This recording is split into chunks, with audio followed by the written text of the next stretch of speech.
Vamos a esperar a que Mati se conecte. Hola, ¿qué tal? Buenas tardes a todos y a todas. Bienvenidos a la jornada del día de hoy en nuestro Instagram llamado Reflexión Educativa Siglo XXI. ¿Y cuál es el tema central de hoy en día?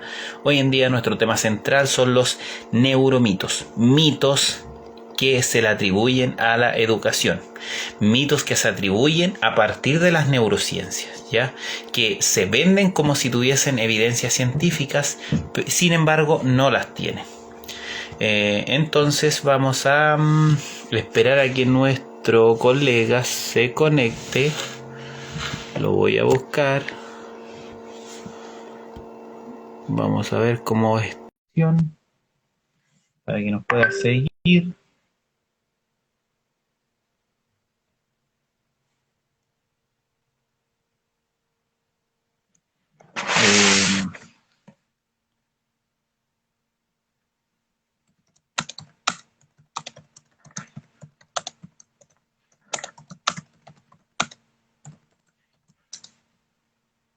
Ya, aquí acaba de unirse Matías. Vamos a hacer el movimiento. Vamos a hacer el movimiento aquí de agregarlo.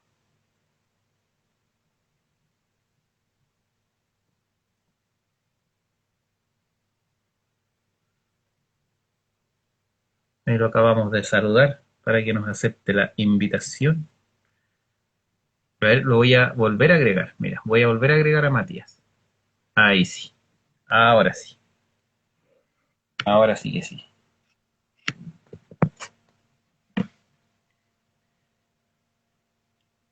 Veamos si le responde el sistema.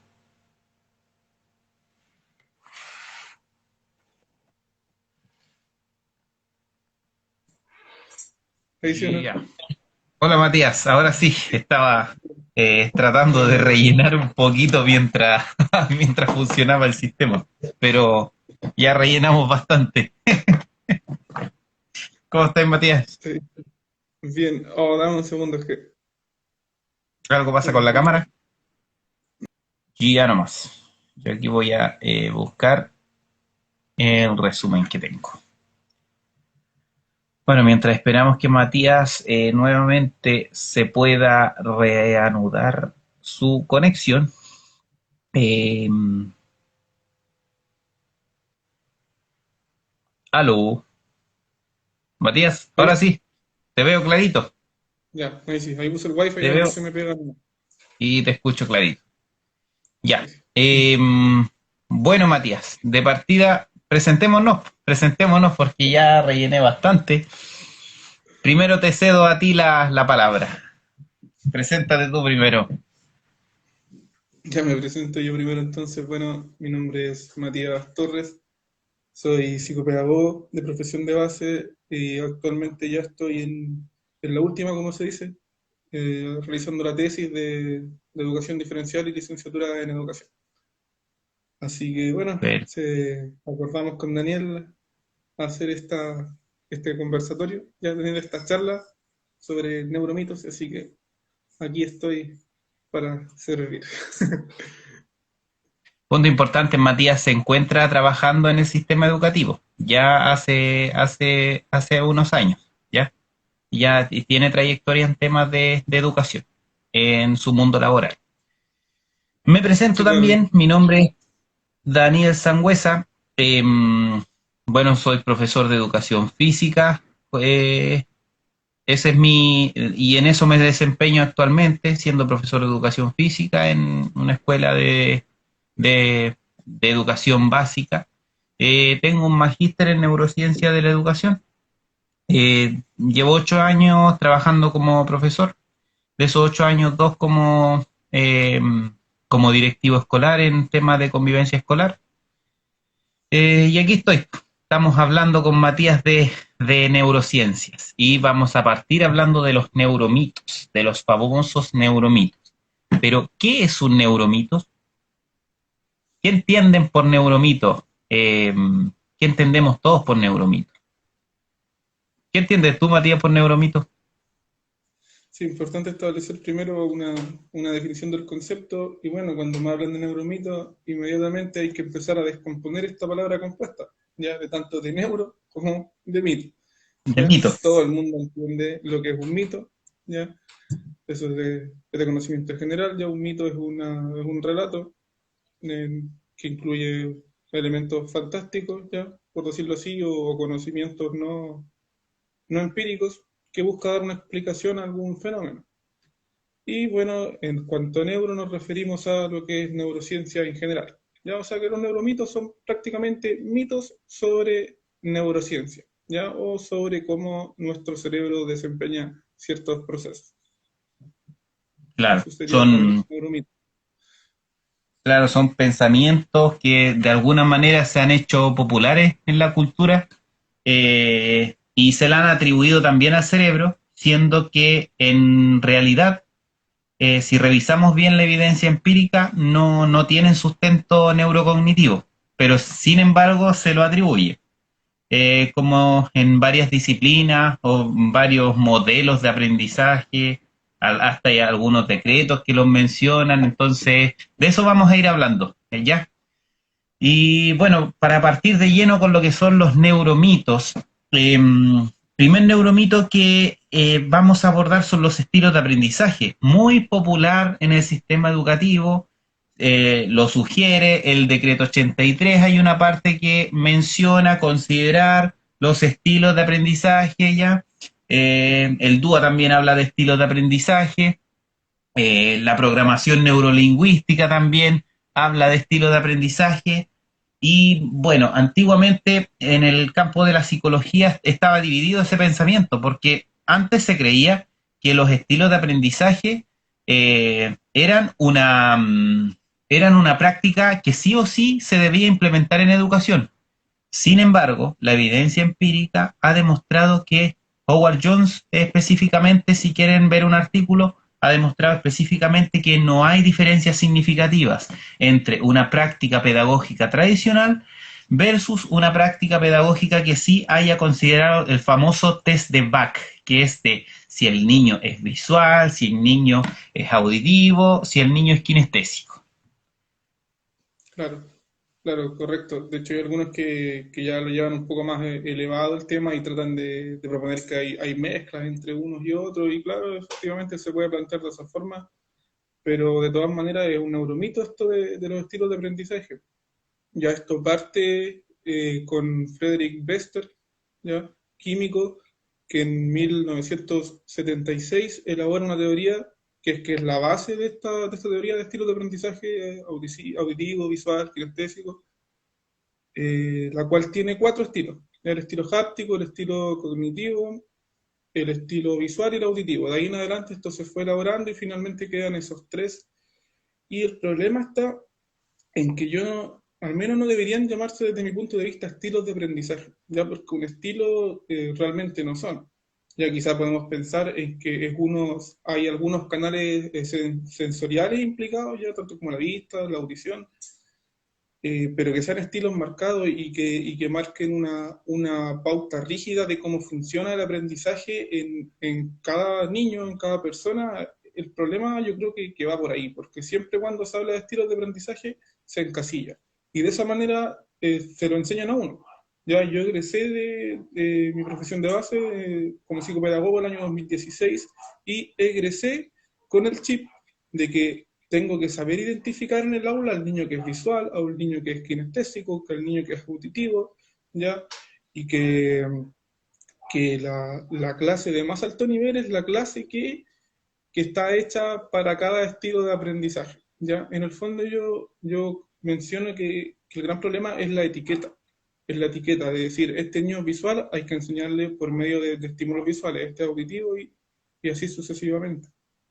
Es el gran problema, que el sistema fomenta la etiqueta y ha fomentado la etiqueta durante mucho tiempo y como bien decías tú, y te cedo la palabra ahora, incluso en normativa y decretos nos encontramos con que se solicita el integrar estos mitos en el fondo, ya este conocimiento erróneo, teóricamente incorrecto. Sí, mira, yo quería comentar una anécdota también. en una oportunidad con mis compañeros porque a nosotros nos hacían vincular estilo de aprendizaje, método de enseñanza y criterios del marco para la buena enseñanza. ¿Y qué nos decían a nosotros? Eh, yo no sé si esos profesores que nos enseñaron en la universidad realmente pasaron donde queman las papas, digámoslo de esa manera, porque eran bastante jovencitos. Eran como la edad que tengo yo ahora tengo 33 años y estoy todavía en el sistema en el sistema de educación básica, también tengo experiencia en educación media, pero el punto es que ellos habrán pasado realmente el tiempo que se necesita por donde realmente queman las papas, porque hablaban con una propiedad de la evaluación docente que tienes que considerar esto y esto otro, siendo que uno llega a la realidad y no es tan así, pues. Y ahora nos encontramos con que esto es un mito. Incluso un compañero decía, no, yo no, a mí no me gusta leer porque yo soy kinestésico. O sea, ¿qué mensaje estamos entregando? ¿Qué mensaje estamos entregando? Que tú eres visual, por lo tanto vas a aprender siempre de esa forma visual, tú eres auditivo, siempre vas a ser auditivo.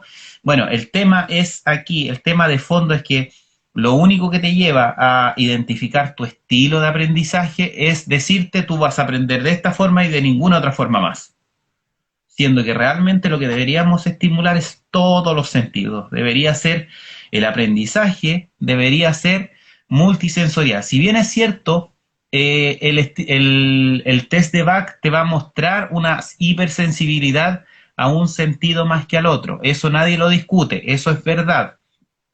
Pero eso no quiere decir que tú vas a aprender siempre de esa forma, que esa es tu forma de aprender y de ahí no vas a salir más. De hecho, hay un concepto que se llama plasticidad neuronal. Y al hablar de plasticidad hablamos que el cerebro es plástico. ¿Y qué es lo que es plástico? Que se puede modificar. ¿Por qué? Porque nosotros vivimos en el ambiente y el ambiente nos obliga a evolucionar o lamentablemente morir. Así es todo ser vivo en toda naturaleza. O evolucionas, te adaptas o simplemente te mueres. ¿Qué es lo que pasa? Que nosotros tenemos la capacidad de adaptarnos. Aquel que pierde la vista empieza a desarrollar mayormente el sentido de la audición. Aquel que pierde la audición empieza a desarrollar otros sentidos. ¿Ya?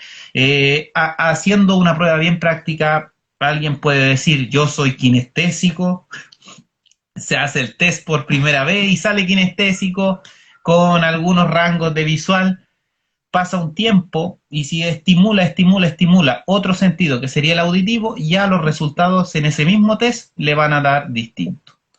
Distinto porque esto de poner la etiqueta y de que considerar los estilos de aprendizaje es una pérdida de tiempo en educación.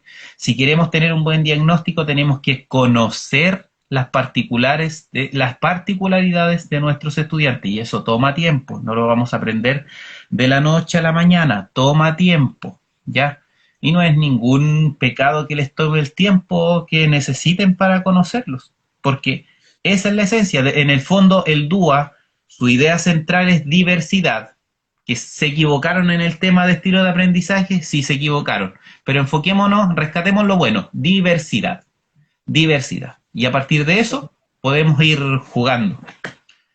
Muy, muy importante y muy cierto lo que estabas comentando, Daniel. Y claro, volviendo un poquito atrás, efectivamente estamos claros y es ciencia cierta decir que, claro, los sentidos están implicados, y está demostrado también que mientras más sentidos implica una actividad, es mejor, ¿ya? Y más posibilidades tengo de aprender de la manera más adecuada.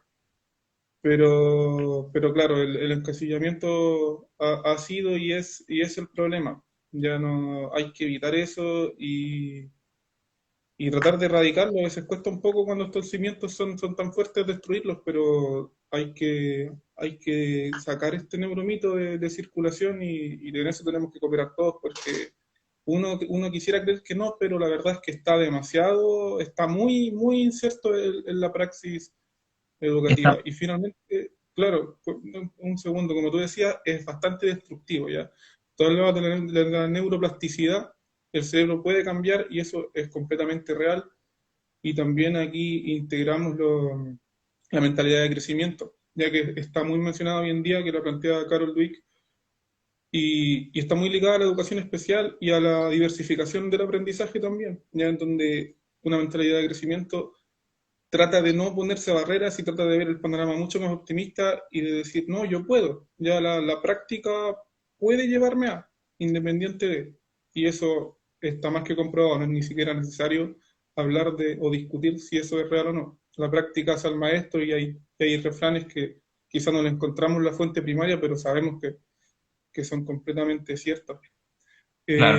Hay hay otra teoría de aprendizaje que quisiera que comentáramos, que es la que plantea David Kolb, ¿Ya? ¿ya? ¿Sí? Que plantea otros cuatro estilos de aprendizaje que sí son, tampoco se pueden considerar a ciencia, tampoco se pueden considerar algo tan rígido ya y tan aplicable, así tal a rajatabla como se dice, pero tienen al menos algo a favor, ya a diferencia de los otros, que los otros se centran principalmente en canales sensoriales, ya y en cambio estos están referidos a procesos de manipulación de la información, ya a procesos cognitivos más que solamente la manera en que yo recibo la información, sino que se centran en cómo yo la trabajo.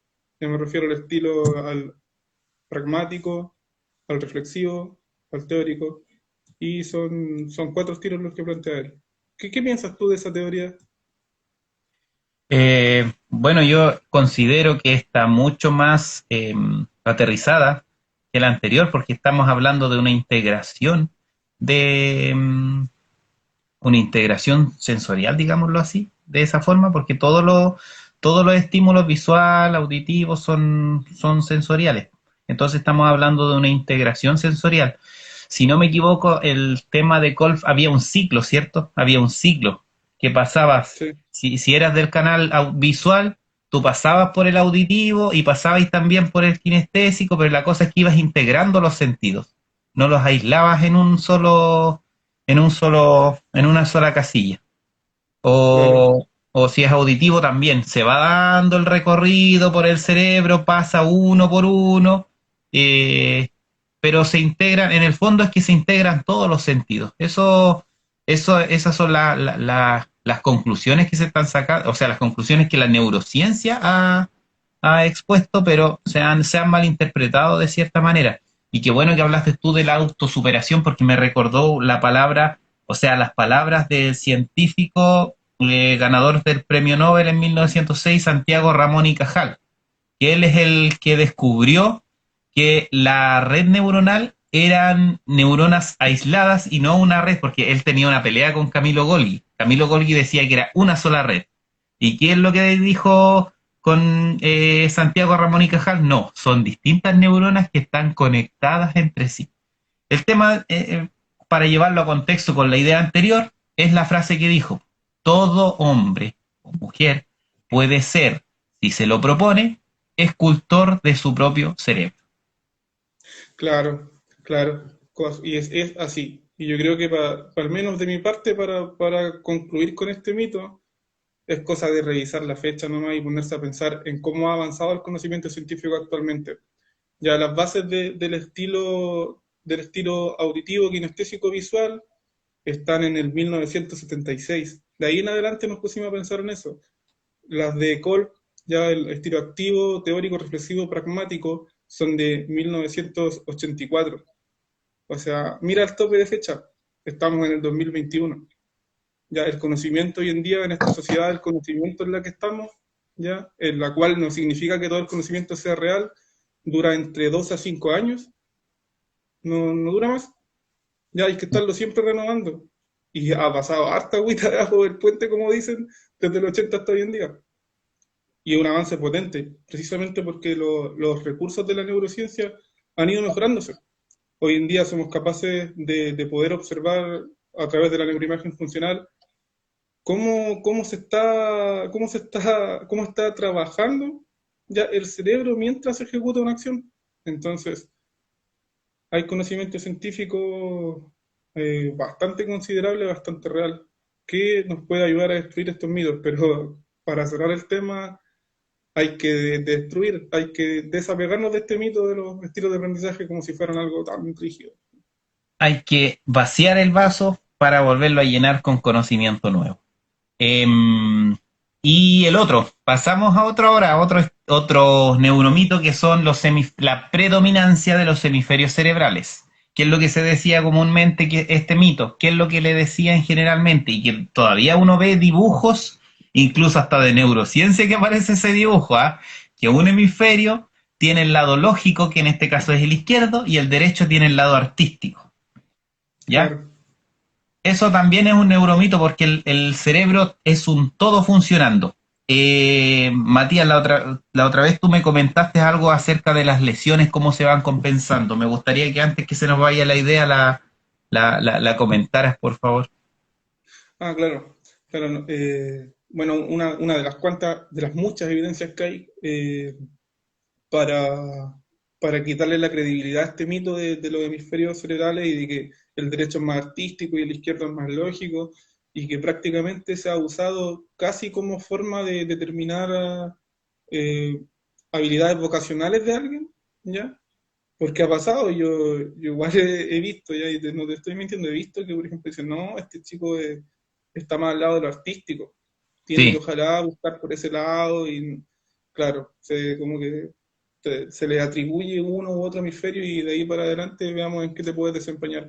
Lo que yo te comentaba la otra vez, como te decía al principio, que destruye un poco este mito, es un caso que vi ya documentado de una niña. Ya te mentiría si te doy nombre y te doy fecha porque no lo recuerdo, pero lo puedo buscar y lo podemos poner después como comentario. Ya. ya, A esta chica le tuvieron que extirpar gran parte de un hemisferio, ya, con todos los miedos que suponía. Pero se dieron cuenta, y aquí también entra la neuroplasticidad, que el otro hemisferio del cerebro fue completamente capaz de suplir las funciones que se suponía que tenía que desempeñar la porción de cerebro, digamos, que le extrajeron. ¿Ya? La niña podía hablar, podía caminar, era una persona común y corriente, ¿ya? Obviamente que con algunas, con algún hándicap, ya con algún nivel de hándicap. Pero imagínate si nos tomáramos tan a pecho esa teoría de los hemisferios cerebrales. Ya, o sea, te sacaron parte del derecho y ya perdiste un montón de habilidades que están asociadas estrictamente según la teoría del lado derecho. Ya, o te sacan parte del izquierdo y olvídate que alguna vez vas a poder dominar aspectos numéricos. Entonces, o el no, lenguaje también, que también se le atribuye al hemisferio izquierdo el tema del lenguaje. fuerte eso. Claro, lo que hay que entender es que la neurociencia demuestra que en realidad es el cerebro que funciona en conjunto para Exactamente. desempeñar tareas, y ahí tú podrías hablar más de eso ya que tienes más conocimiento en el tema. Claro, el tema es que esa teoría suena localizacionista, ¿ya? Y bueno, hay muchas teorías localizacionistas más, la de Franz Joseph Gall, con la fenología, pero centrémonos en esta porque es la que más se comenta en las escuelas en muchas ocasiones y que todavía se comenta, todavía se habla de hemisferio izquierdo cuando es lógico y hemisferio derecho cuando es artístico. El cerebro es un todo funcionando. El cerebro, si bien es cierto, hay ciertas áreas, como la corteza prefrontal, ya está en la parte motora, donde envía la orden. Pero el cerebro funciona haciendo todo un recorrido. Me explico mejor. Entra por mi vista. Los sentidos trabajan cruzados. Mira, imagínate mi ojo derecho. Lo de mi ojo derecho no va a llegar a mi cerebro derecho, a mi corteza derecha, trabajan cruzados, todos los sentidos trabajan cruzados, ¿ya? Pasa por el tálamo, que es el núcleo, es el peaje, luego llega a la corteza y cuando llega a la corteza occipital, mira, aquí dice esto le da o sea, esto es lo que estoy viendo, ¿ya?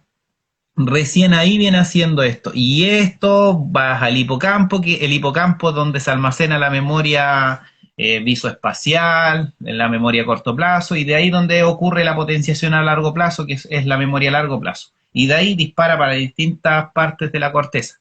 Entonces, ¿a qué quiero llegar esto? Que el cerebro no es localizacionista, el cerebro trabaja mediante circuitos neuronales. es todo un recorrido el que hace para cada función que cumple. En una oportunidad hablé de cómo funciona motrizmente. Parte de acá, baja, cuando le doy la orden, baja, tiene que pasar por el cerebelo para la motricidad fina, ¿ya? Baja por toda mi columna vertebral y ahí le da el movimiento. Y junto con eso también lo ayuda en otro sentido. Entonces, decir que el cerebro eh, estrictamente es artístico en este lado o estrictamente es lógico en esta zona, es un error, al igual que también voy a aprovechar de tocar otro neuromito que decían que usamos el 10% de nuestro cerebro. Mira, piensa recién en lo que acabo de comentar, en todo el enredo que te acabo de comentar, de cómo va funcionando tu cerebro dentro de tu cabeza, todo ese circuito. ¿Tú piensas que eso es un 10% ocuparlo? Incluso decían, si ocuparas el 10%, o sea, si ocupáramos más del 10% de nuestro cerebro, podríamos incluso hasta volar. Y se iba en una bola bien mística. Discúlpame que me salga lo coloquial, pero Es una se película iba que en tenemos una... que Sí, pues bueno, ahora también se están yendo en lo místico con el tema de la glándula pineal, pero no la voy a tocar esta vez, pero también aparecen temas espirituales y que es el tercer ojo, la glándula pineal, que esa lo que hace es detectar si si en el ambiente hay luz o hay oscuridad. ¿Para qué? Para saber si tú te tienes que ir a dormir o mantenerte despierto. Ya, eso es principalmente lo que hace, pero se fueron en toda una bola espiritual ahora. Andan circulando sí, unos memes ahí de la glándula pineal que te los encargo. Te los sí, encargo. no, no, y eso que tocaste el 10% es es hasta un absurdo numérico, ya porque yo para poder estimar un porcentaje necesito conocer el total, pues, y como no se conoce, se supone el 100% del cerebro, ¿cómo estimamos el 10? O sea que ya hasta en su nombre está mal ese neuromito, pero yo no descarto, y por muy chistoso que suene, que se le haya dado un gran grado de credibilidad en algún momento. Sí, pues en algún momento sí se le dio un grado de credibilidad, pero no precisamente porque haya sido evidencia empírica. Y ni siquiera es porque lo dijo un líder por carisma. Y el líder por carisma es una persona que tú admiras y dice tal cosa, oh, pero si lo dijo esta persona y esta persona es seca, mi profesor es seco para esto, entonces no, si lo dice él, le creo a ojos cerrados. Lo mismo pasa con los sacerdotes, con las figuras políticas, también pasa eso, pero en realidad los líderes por carisma muchas veces mienten o tienen conocimientos no actualizados, porque tampoco los voy a culpar por eso, pero el tema es que depende de uno si cree o no cree. Puede ser que la persona tenga mucho mejor oratoria que yo, que en un debate me tape la boca, pero depende de mí si yo le creo o no le creo. Y si no le creo, bueno, llego hasta ahí nomás, pero sí empiezo a investigar. ¿Para Y qué? me, y Para me tener mi acuerdo, conciencia tranquila. ¿Ya? me Porque acuerdo, hay muchos que tienen muy buena oratoria, pero razón no tienen nada. Yo he visto al final personas que en debates salen, pero súper bien. Pero uno va a la sofista. práctica. Claro, sofistas, los mismos que sentenciaron a muerte a Sócrates, esos mismos. Y fue por eso mismo que a Sócrates lo sentenciaron a muerte, en realidad. No sé, pues Matías, dime. Antes de este bromito, quería comentarte una experiencia que tuve, y ahí no me vas a creer, en el liceo. Una profesora, ya, no te voy a decir qué asignatura ni cómo se llama, pero recuerdo el nombre, lo recuerdo. Para Ya, no y herir susceptibilidades. esta profesora nos pone un diaporama en ese tiempo, ya, donde había un GIF. Y en el GIF había una bailarina de ballet, ¿ya? Y nos dice que nos estaba evaluando, pero era una evaluación sorpresa y no nos dijo de qué se trataba, ¿ya? Hasta que le empezáramos a responder una pregunta. Y empieza a preguntarnos a cada uno, ¿para qué lado se está moviendo la bailarina? ¿Para el derecho o para el izquierdo? Y yo me asombré cuando vi que algunos respondían derecho y otros izquierdo. Y yo decía, pero ¿cómo si yo la veo moviéndose hacia el lado izquierdo? Ya porque estaba en un paso de ballet constante, ¿ya? Y ella concluye diciéndonos que sí, que los que la ven moviéndose hacia el lado izquierdo, precisamente es porque ocupan más su hemisferio izquierdo y los que la ven hacia el lado derecho ocupan más su hemisferio derecho. Esto fue año 2011 más o menos. Y que 2011, todavía 2010. por lo visto se creía. Y yo me acordé de otra, o sea, de un dato también que se me había ido en el tema del 10% del cerebro. Y el 10% del cerebro se lo atribuyeron a Einstein. No es que Einstein lo haya dicho. Y de hecho, ustedes ven en Google, aparece Einstein con un meme como que él dijo, si ocupáramos el 10% de nuestro cerebro, todo se... No, no, él no lo dijo. A él se lo atribuyeron. A él se lo atribuyeron. ¿Qué es lo que pasa? Que el cerebro de Einstein, ¿por qué era tan rápido? ¿Ya? Lo que pasa es que empezaron a buscar, y no es que el cerebro tenía más conexiones, no, empezaron a buscar, a indagar, y se dieron cuenta que en el cuerpo calloso tenía mayor cantidad o sea, un cuerpo calloso más voluminoso y tenía mayor cantidad de circunvoluciones en su cerebro. Yendo a temas más prácticos, si nosotros tenemos una carretera en nuestra integración de nuestros circuitos neuronales, él tenía una autopista.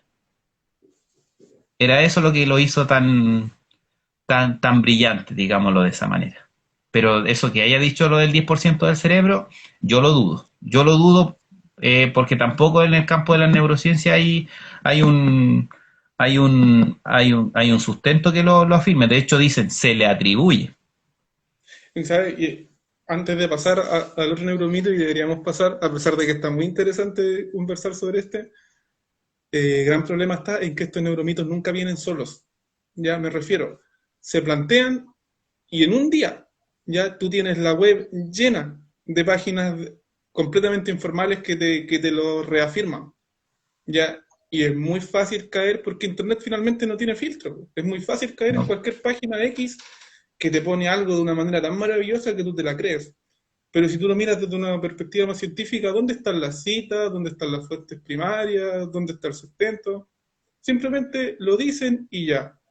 Y tenemos esa mala costumbre de yo no me explico de qué será, ya, pero de quedarnos, de integrar muy fácilmente algo que nos parece llamativo, que nos parece extraordinario, bueno, es inherente al humano quizá. Ya tengo algunas explicaciones en mente, pero sería irme mucho por las ramas, pero cometemos ese error frecuente, ya de cuestionar poco. Bueno, la mayoría cuestiona poco porque en su naturaleza real el cerebro es flojo. El cerebro es flojo, si bien es cierto, hace descubrimientos, si lo pones a trabajar, pero en su naturaleza el cerebro solamente busca sobrevivir, esforzarse lo menos posible, ¿ya? Y busca siempre la recompensa, siempre anda buscando la recompensa a todo, siempre le busca la recompensa. Entonces, ¿en qué la buscamos? La buscamos en figuras políticas, en teorías que no avalen nuestro pensamiento, en religión, qué sé yo, y un montón de cosas más. Entonces, siempre nuestro cerebro va a buscar su recompensa donde sentirse acogido, digámoslo de esa manera. Ya nomás, otro neuromito, Mati. ¿Cuál se te ocurre ahora? Otro neuromito, hablamos de los estilos de ¿De los aprendizaje, periodos críticos podría ser? Que ese ya, estuvo bueno, estuvo interesante, los periodos críticos, los periodos críticos. que se Bueno, decía que los periodos críticos había una ventana de oportunidades, que si tú no aprendías cuando eras pequeño, hasta una cierta edad, pasado esa cierta edad, tú después ya no ibas a aprender más o no ibas a adquirir nunca más ese conocimiento. Entonces por eso se le atribuía el nombre periodos críticos, cuando en realidad era periodos sensibles. ¿Por qué? Porque tú, si no aprendiste en esa ventana de oportunidades hacer alguna cosa, aprender alguna habilidad o algún conocimiento, tú, pasado ese límite de tiempo, puedes hacerlo. ¿Te va a costar más? Sí, pero se puede. Por lo tanto, lo otro se le llama, a esa ventanita de oportunidades se le llama periodo sensible, porque es el periodo donde ocurre la poda sináptica. Poda sináptica es como los arbolitos. Se poda, ¿para qué? Para que lo que quede dentro, las conexiones que quedan, las sobrevivientes sean las que realmente vas a ocupar y se van podando las que no ocupas. Imagínense nomás, acuérdense a lo mejor hace años atrás se sabían la clave del Messenger y el día de hoy a lo mejor ni siquiera se la saben. Y es porque tu cerebro ya no lo necesitaba ocupar. Matías, te cedo la palabra, tú querías decir algo. Claro, no, muy real eso. El cerebro tiene una tendencia natural a nivel de cerebro, ya, a no conservar las conexiones que no se están ocupando. Ya, y ahí entra lo de las famosas podas sinápticas, que entiéndanse como poda, ¿ya? Cuando uno poda al arbusto, le saca lo que no quiere que esté, ¿ya? Por lo que en realidad no sirve para fines estéticos, pero la diferencia es que el cerebro no poda con fines estéticos, ¿ya? Una poda con fines funcionales. Y como asume que tú no Funcional. le estás dando cierta funcionalidad a una conexión, simplemente tiende por desecharla, ¿ya? Y claro, eso se le asocia mucho a los famosos periodos críticos, mal llamados periodos críticos. Entendamos la palabra de crítico, ¿ya? ¿Qué nos dice? Periodo crítico, límite, ¿ya? Tope, plazo. Y se usa mucho y todavía se maneja mucho. Se manejan varios rangos etarios, pero el que más se maneja y el más común es el de 0 a 3 años, ¿ya? En donde Sí, se empieza a repetir este discurso de las esponjitas, ¿ya? Que de 0 a 3 años yo tengo que tratar de integrar la mayor cantidad de estímulos e información posible en el cerebro del niño, porque hasta los 3 años tengo para... y le metimos a tirabuzón, le metimos así, pero falta el martillazo nomás para ir. Claro, y ese mito abunda mucho todavía en educación, y ahí entramos a lo que es la sobreestimulación y otros conceptos más que igual terminan finalmente siendo destructivos, ya, y quitando el filtro y quitando lo selectivo al proceso. Mira, el concepto, como tú bien decías, es periodo sensible, ya, porque claro, en ese periodo hay una susceptibilidad, digamos, y una predisposición a que el cerebro esté más receptivo, ¿ya? Esté más receptivo. De hecho, durante el primer año, ya y un poco más, es una cantidad pero gigantesca, y estamos hablando de cifras de 3 números o más de conexiones neuronales que el niño hace por segundo. Entonces, claro, evidentemente hay un cerebro más receptivo de 0 a 3 años, pero no es que el de 3 en adelante ya perdiste la oportunidad. No es para nada así. No es para nada así. Y ahí hay que saber entender igual los conceptos de estimulación, que yo siempre debato ese concepto cuando se habla de estimulación temprana, ya, porque se utiliza el concepto de estimulación temprana para referirse a una técnica rígida, ya como a un método, una estrategia de estimulación. Y finalmente nosotros estamos expuestos a la estimulación siempre, ¿ya? En Claro. cualquier lugar en que tú pongas a un individuo, está expuesto a estimulación. Entonces no hay que entender estimulación temprana como una serie de métodos articulados y para. Es un constante, y hay que ser selectivo y hay que saber poner un buen filtro en esos estímulos. Qué bueno que tocaste ese tema, Matías, porque yo me acordé mucho y ese mito que estamos mencionando ahora de los periodos críticos va de la mano con otro neuromito también que se llama acerca de los ambientes enriquecidos. Y también esos son los que están gatillando fuertemente la presión. Es un estrés el que le estamos generando a los chicos. Imagínate que eso derivó en que en kinder a los 5 años a los niños se les estuviera intentando enseñar a leer y era como ya se estaba haciendo parte obligatoria del currículum y competían para que los niños leyeran. Eh, ¿Qué es lo que sucedió con el tema del ambiente enriquecido? Y que creo que también se condice con lo anterior, con lo que tú estás mencionando de los periodos críticos. Se sometieron 2 ratas, ¿ya? Ratas a ambientes donde tenían una ruedita, ¿cierto? Todo tipo de estímulos donde se pudiera mover, versus una rata que estaba en una jaula sin nada. Conclusiones que se obtuvieron, ya, la del ambiente enriquecido tiene mayores conexiones neuronales. Entonces, hay que sobreestimular. Si son como esponjita, mientras más hay que aprovechar, mientras más le damos, mejor todavía. En cierto modo, sí, los chicos aprenden mucho más rápido, pero siempre hay que ir respetando la edad que tienen. Hay que ir respetando la edad. Incluso en la teoría de Piaget menciona que esa edad todavía no es para enseñar lectura. Igual que muchas otras teorías más. Pero me centro en Piaget porque es la más vista por la comunidad educativa. La conclusión real es que si el niño está carente de estímulos naturales, va a presentar una deficiencia en sus procesos cognitivos. Esa era la real conclusión que se debía haber sacado. ¿Qué es lo que hicieron? ¿Qué es lo que se hizo cuando esto se llevó a la educación? Se tomó de otra manera. Se tomó ese experimento para decir, ya, la rata que estuvo en el ambiente donde están las rueditas, están todos los juegos, tiene mayor conexiones neuronales, por lo tanto, mientras más adornada esté la sala, mientras más cositas le tenga, mucho mejor todavía, más van a aprender. Y eso fue un error. Mientras más materia le meta en la cabeza, más van a aprender. Un grave error. Lo único que estabas haciendo era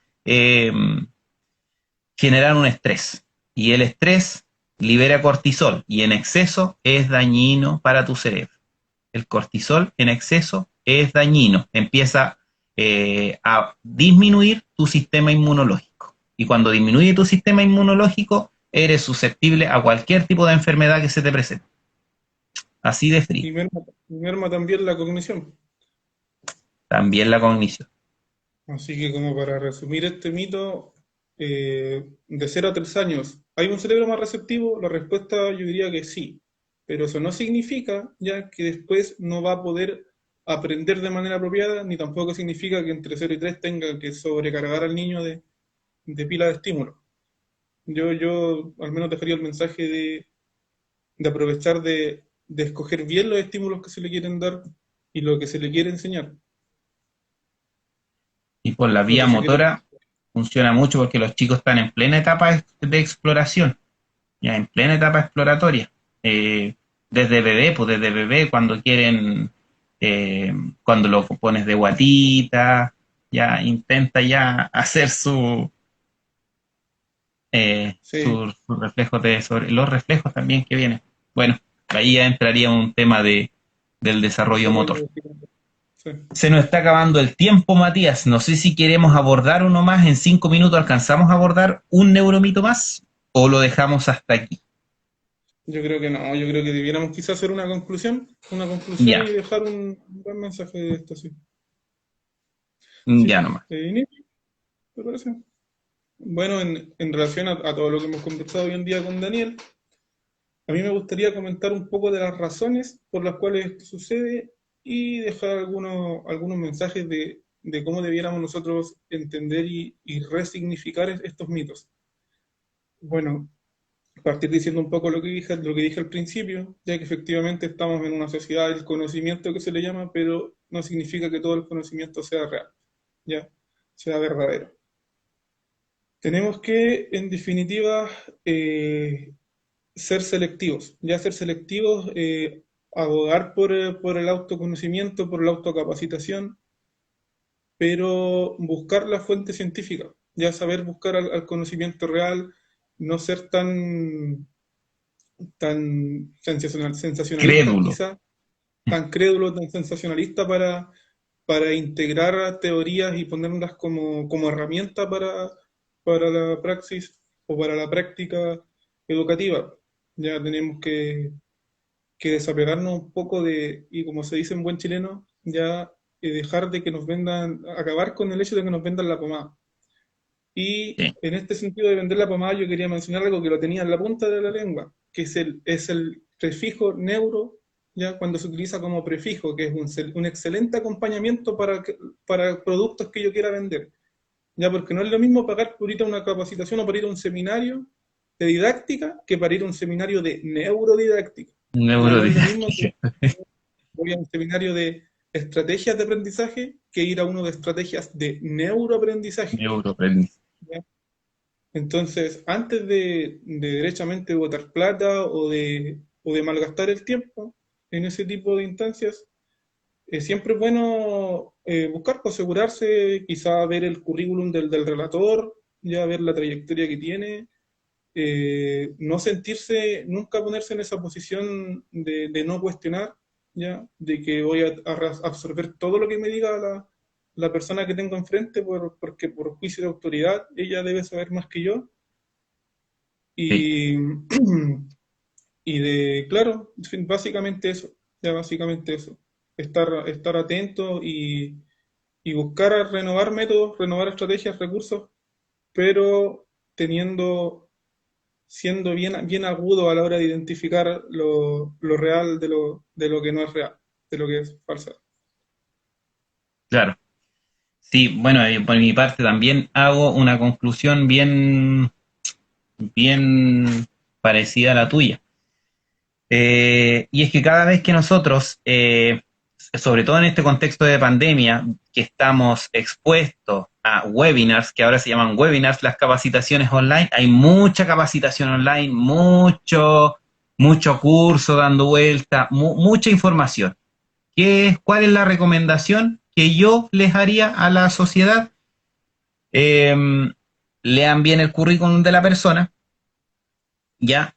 Fíjense bien que se esté desempeñando en el área de la educación, porque muchos son de otras profesiones y nos vienen a decir a nosotros qué es lo que tenemos que hacer, ¿ya? Si es una persona que tiene un doctorado, busquen si es que tiene algún artículo que haya publicado, por lo menos, porque los doctores están hechos para hacer investigaciones, ¿ya? Si a usted le surge la duda, si a usted le surge la duda, no se convenza fácilmente porque sea una autoridad, escríbala y búsquela, pero busque la variable metodológica, ¿ya? Busque que se haya hecho un estudio, porque no es lo mismo hacer estudios en una sola escuela que hacer un estudio en un conjunto de escuelas. No es lo mismo un estudio que se haya hecho aquí en esta región que un estudio que se haya hecho en otra región. Entonces, son muchas cosas las que hay que ir rescatando. De hecho, los marcos teóricos de las tesis hoy en día se están pidiendo que citen a más de un estudio por idea, para ver si se complementa una con la otra. De hecho, se están cuestionando, por lo menos en el tema del magíster, ocurría que se estaba cuestionando mucho cuando solamente citábamos un solo autor. No, un solo autor no dice nada. Un solo autor ya se hizo ese estudio, pero tiene que buscar más autores que lo complementen. Y Otra así cosa, hay que ir viendo que tenga validez científica y no sea un meme, porque también hasta los memes le dan validez. Me dio tanta vergüenza ajena una vez que unas personas extranjeras nos estaban capacitando a nosotros y muestran una imagen que es un meme que yo lo he visto por todas partes. Por todas partes. Entonces, nos subestimarán demasiado, pensarán que nosotros vivimos, no sé, en la ignorancia misma, no sé. Pero la cosa es que no me pareció lo que vi. claro, correcto, Daniel. También quisiera mencionar yo, también integrándolo hasta esta línea que ha tenido la conclusión que estamos haciendo, que es lo siguiente, mira, yo te podría decir, no sé si tú opinas igual, ¿ya? Que la neurociencia es un proceso tan rico y tan complejo, ya que integra distintas disciplinas, biología, química, psicología, neurología, ¿ya? Que en conjunto explican el funcionamiento del cerebro, ¿ya? Mira, yo pienso que la neurociencia va a acompañar a la educación a nivel teórico por mucho tiempo más, ya mucho tiempo más. Y Y lo que podemos hacer es buscar tener una buena base de conocimientos de neurociencia, porque ahora se están integrando a las mallas curriculares de las carreras de pedagogía, de carreras relacionadas a la educación, ¿ya? Y va a llegar un punto, y yo creo que ya estamos en ese punto, en que como educadores necesitamos tener una base real de lo que es neurociencia, ¿ya? Y en base a eso tenemos que buscar la manera de, como decías tú, como dije yo también, llegar a conocimientos reales, pero de que vamos a necesitar tener una base de neurociencia, o sea, ya la necesitamos y esta disciplina nos va a acompañar a la educación por mucho tiempo más. Y quisiera yo que quizás pudiéramos dejar alguna bibliografía de recomendación que pudiera ayudar a eso, porque nosotros bien sabemos que gran parte del nivel de experticia que podemos alcanzar depende de la autoinstrucción y de hecho es un rol que debemos asumir nosotros los educadores, ya que es un rol investigativo, un rol que también te lo plantea el marco de la buena enseñanza, ya que es tener una Claro. base teórica sólida respecto a la disciplina que tú enseñas. Así que Sí, bueno, por mi parte, por mi parte, bibliografía que yo puedo recomendar, que a mí me ha servido bastante para entender el funcionamiento del cerebro a través de autores que te dicen cosas reales, datos empíricos, son uno que te comentaba yo el otro día, que es el Biopsicología, ya, de John Pinnell, y otro que es El Árbol del Conocimiento, ya de Francisco Varela y de Humberto Maturana, que también habla de las bases biológicas del aprendizaje. Yo por mi parte también voy a dejar los míos. Ya yo me voy a centrar en dos y que son bien amigables y fácil de digerir. Cómo aprende el cerebro de Sarah Blackmore y Neuroeducación de Francisco Mora. Hay otro más de Facundo Manes que se llama Usar el cerebro, pero no recuerdo bien si hablaba del tema de los neuromitos. Yo me quedaría, para este capítulo, me quedaría con Cómo aprender el cerebro de Sarah Blackmore y Neuroeducación de Francisco Mora, para empezar y para tener la idea, la noción de qué es lo que significa o hacia cuáles son los neuromitos. Claro, Ya, y como tú Matías. decías, una cosa, como tú decías, son bien amigables y tenemos que perderle el miedo a este concepto de neuro, a la palabra neuro, perdámosle el miedo, ¿ya? No se esos libros que hemos mencionado, yo te aseguro que, y yo creo que tú concuerdas, en que no se necesita una especialización y un conocimiento avanzado de neurociencia para poderlos comprender. Para nada, No, como bien decías, súper son amigables. súper amigables, de Sí, lectura fácil. Sí. sí. Ya, nos empezamos a despedir porque ya estamos llegando al límite. Esperemos que este video ahora sí que quede grabado. Bueno, Matías, muchas gracias por el acompañarnos el día de hoy. Saludos a todos también a los que se conectaron, ¿ya? Cualquier consulta nos pueden escribir y vamos a subir material, ¿ya? Material para que ustedes vayan revisando y vayan actualizándose y alimenten un poquito más el tema del conocimiento en lo que es educación. Me despido por mi Igualmente, parte, que estén súper igualmente a ti. bien. Chao, chao. Chao, chao.